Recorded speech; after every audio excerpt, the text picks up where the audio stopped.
Welcome back to the Jackson Neill Sports Podcast here on Wednesday, January 30th, 2019. SoundCloud, Stitcher, Spotify, iTunes, and YouTube, where you can listen to this podcast and all my other ones. Got some new music here today. Switching up the intro a little bit here on the podcast. Today going to be talking about the NFL and should they be able to review officiating calls. Right now the NFL is saying they're thinking about doing that after the fiasco that was the Ram and Saints NFC Championship game. So I'll touch on that in this episode, but first, a quick word from our sponsor. The Jackson Neill Sports Podcast is brought to you by Believe the Hype. This new sneaker selling company buys the latest hard-to-get pairs and sells them straight back to you. That way, you can rock the latest pair of Jordans or Yeezys even if you miss out on their release day. Visit their Twitter and Instagram at Believe Hype Shop and check out their eBay store to see their current stock. Links to all of that down in the description. So, now it's time to move over to the NFL, where the NFL is saying that they are starting to look at possibly being able to challenge penalties, what that would mean, what they would propose if they could challenge a possible missed call. And this is, of course, all stemming from the Rams and the Saints in the NFC Championship game, where right there at the end of the game, when the Saints were within the Rams' 20-yard line, there was a completely blown pass interference call. And I want to touch a little bit on that whole situation because we're still seeing lots of blowback from that. Even New Orleans fans posing a lawsuit saying, celebrating as if they're the champions, stuff along that line. Cameron Jordan wearing a shirt, refs blow whistles, not games, or calls, or, something along those lines. So I want to touch a little bit on that game because I haven't discussed it on this podcast, and I know it happened a little while ago, but it's still bugging me so much, the fact how that situation is being misunderstood. And also, if the NFL were to institute this, should they be able to review calls? If so, how should they be able to? And what would the whole procedure be about going that? Because I have a proposed plan that seems kind of simple. But first I want to touch on this Los Angeles Rams, New Orleans Saints, this blown call. And yes, the call was obviously not made when it should have been made. That was a clear pass interference call, and that should have been made 100% of the time. That should have been a penalty. That should have set them up, and that probably would have won them the game. However, I'm not going to sit here and act like that the Saints got completely robbed that football game. In my opinion, it was Sean Payton's play calling, and honestly, Drew Brees' performance on that last set of downs. Because when the Saints set up in the red zone, there was about a minute 40 left. The Rams had 2 timeouts. So it was a tie game in the other team's red zone, minute 40 left, with the other team having 2 timeouts. In the backfield, the Saints had Alvin Kamara and Mark Ingram, 2 running backs that are two of the better ones, probably the best backfield duo we see in the league today. And yet, their first play call was a quick slant over to the left side of Michael Thomas. I don't love it. I would have run the ball. I would have rather just make sure the clock kept going. But when you have a QB like Drew Brees, off to the left side, that's not that bad. Brees throws it in the dirt, incomplete pass. They're stopping the clock with only a couple seconds coming off and forcing the Rams not to have to use their timeout. Next call, running play. Okay, that makes sense. Didn't get a lot because the Rams, were expecting that, but at least it forced the Rams to use a timeout. Now it's 3rd down and long. You just need a field goal to go ahead. There's about a minute 30 or so left. So, the Rams having 1 timeout. Even though you want to get that first down and kind of seal the game, a part of you might think, well, you have a running back like that, force the Rams to use that last timeout, so that way, if you do give the ball back to them and you don't get the first down, most likely on a long, unless you get a long 3rd down run, then they're being left with a little over a minute to go and no timeouts to drive down the field. That's where I think the smart money would be on. Instead, they like to throw the ball, and that's where you get this blown pass interference call. But here's a quick thing: that throw, if the receiver caught that ball, it still would have been about 2 yards before the first down marker, and he was running out of bounds. So it would have been a catch to bring up a 4th down and 2. Second of all, it was not a well-thrown ball. That ball, if the defender had played that right, should have been an interception, 100%. Should have been a 100% interception. That was right to the defender. Easy interception if he had just focused on playing the ball and not the man. So in that situation where the Saints set up with first down and 10 at the red zone, made those play calls to force themselves to have to kick a field goal with about a minute 20, minute 30 left, and giving the Rams still one more timeout, allowing them to go down the field, get themselves a field goal, and send the game into overtime where they eventually win.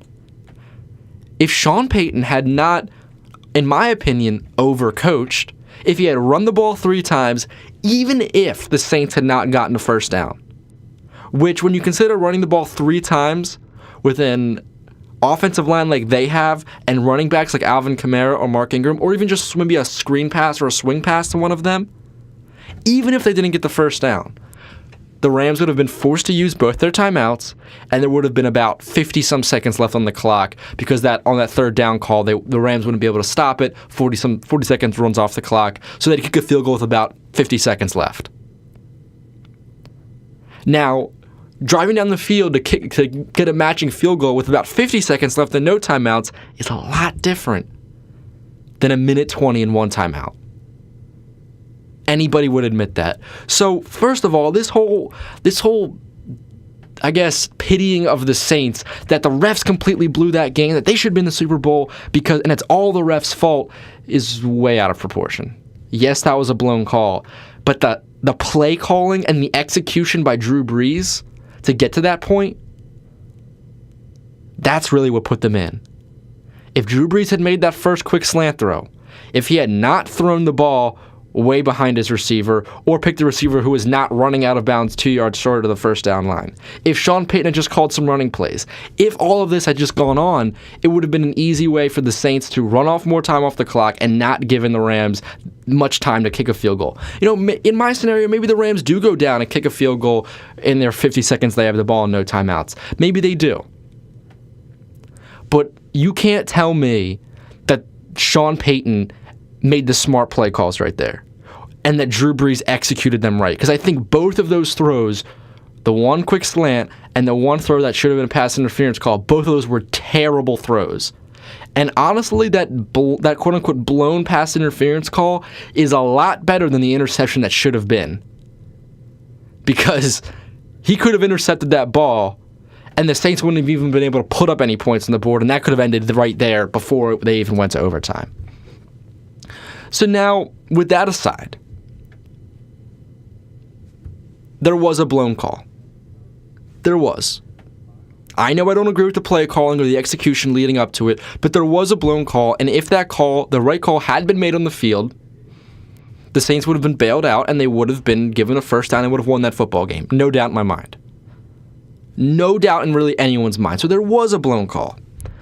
And that does bring up this question of how much review should there be? Because in an obvious situation like that, there has to be a call made. And as I look at this and I look at the fallout from it, and I look at what would have been different if that call had happened, there was too much riding on the line. There was a Super Bowl bid on the line right there. And to have, like it or not, to have an NFL game that comes down to be massively scrutinized because of a missed call is just terrible for the league, terrible for the players. Nobody wants that to happen.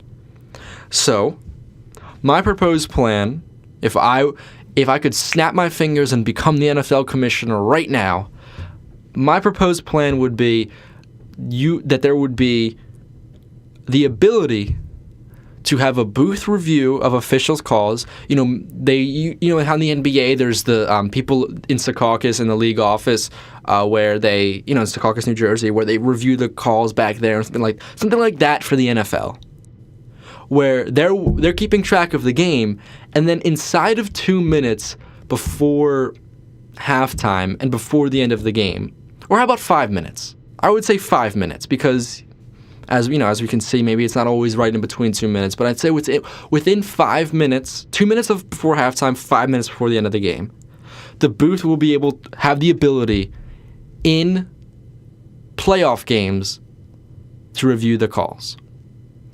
And you'd have to set a certain personal foul calls, because I don't think they should be having a booth review of if there was holding on that play or not. But a personal foul such as this one, like a pass interference, I think that's warranted. And I think that'd mainly be used for pass interference and probably roughing the passer. Maybe a face mask here or there. I don't think the face mask that the Saints, quote unquote, had against Jared Goff that wasn't called. I don't think that was a face mask. Face mask is when you have to actually grab the mask and bring them down with it, not just run your hand along it.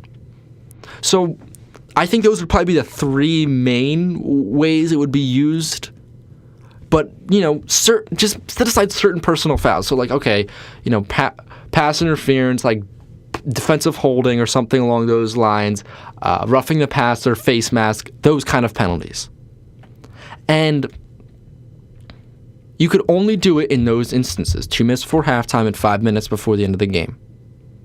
And it has to be a booth review. I don't think it should be a coach's challenge.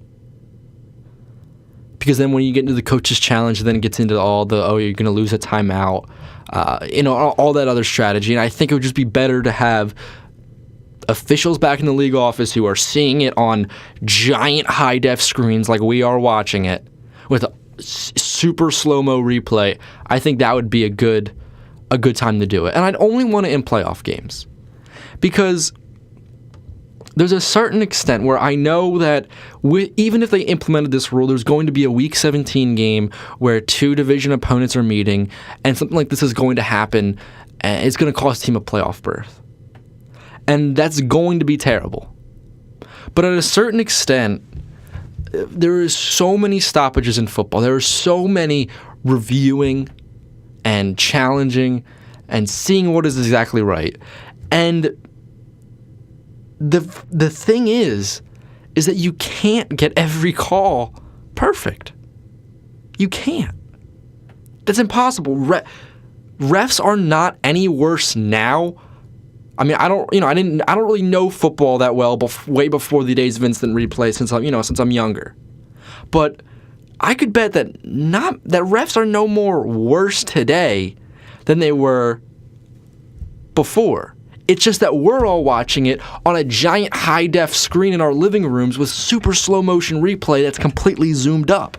So, of course, when a ref makes a bad call, we get to see it. We get to see it and know, in hindsight, that was a bad call, and they have to do it a bang-bang play. So,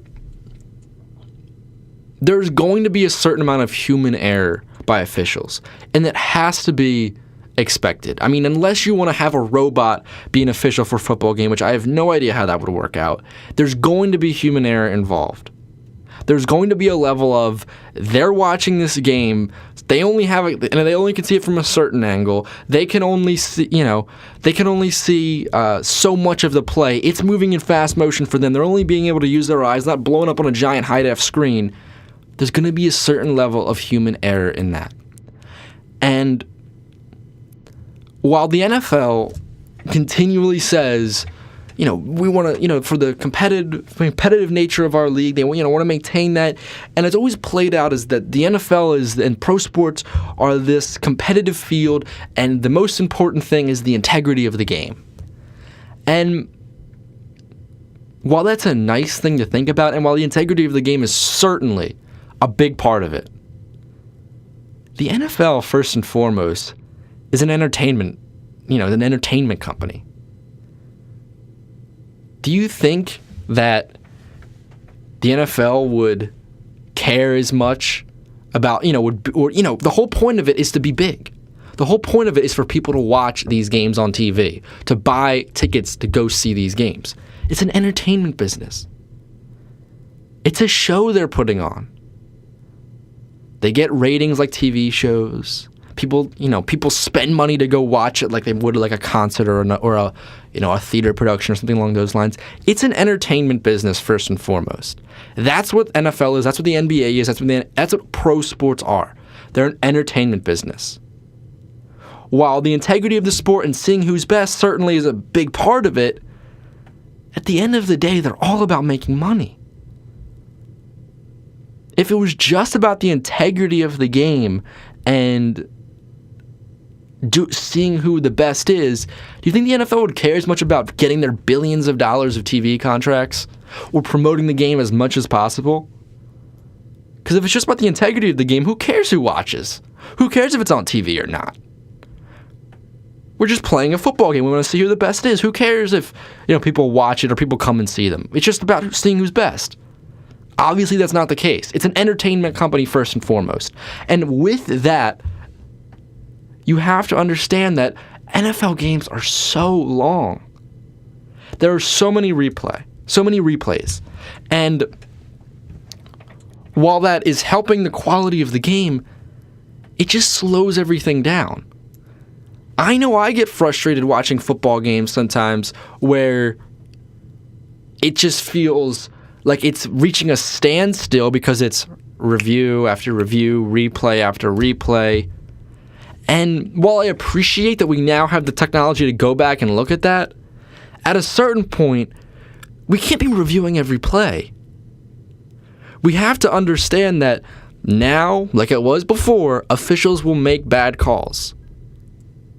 And unless people are willing to watch 4-hour games where every call is reviewed, where every call is scrutinized like that, then it's just not plausible to have that much more replay. I think the replay that the NFL, college football, that football has right now is substantial and more than enough. I think this rule could go into motion where you're able to review personal foul calls within the last 5 minutes of a playoff game and 2 minutes before halftime, because those have major implications. But to do that every single regular season game, that just doesn't seem plausible to me. That just doesn't seem like that's a product that I would want to watch, where everybody is constantly being looked at to see, is this working out? Was that the exact correct call? Well, as we see here with a tenth of a second frame, he actually touched him before the ball got. It's at the end of the day, it's just a game. The main purpose of it is entertainment value. And the integrity of the game is important. But what's even more important is to make sure their games are reaching a certain length, their games don't become bloated with replays and too long to the point where people don't want to go there and buy a ticket, or people don't want to watch it on TV. If I was the NFL, I'd institute this rule for the playoffs, nothing else, because at that point it's just getting too much and overused, in my opinion.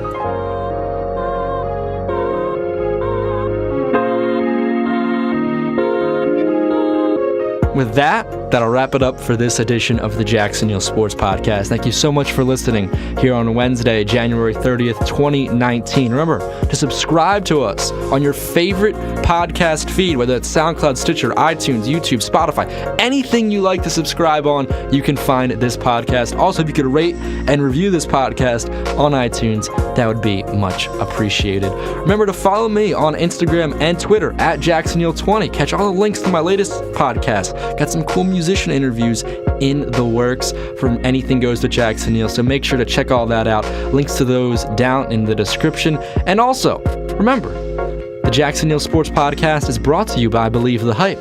This new sneaker selling company buys the latest hard-to-get pairs and sells them straight back to you. That way you can rock the latest pair of Jordans or Yeezys even if you miss out on their release day. Visit their Twitter and Instagram at Believe Hype Shop and check out their eBay store to see their current stock. Links to all of that down in the description. Thank you so much for listening. I'll see you all next time.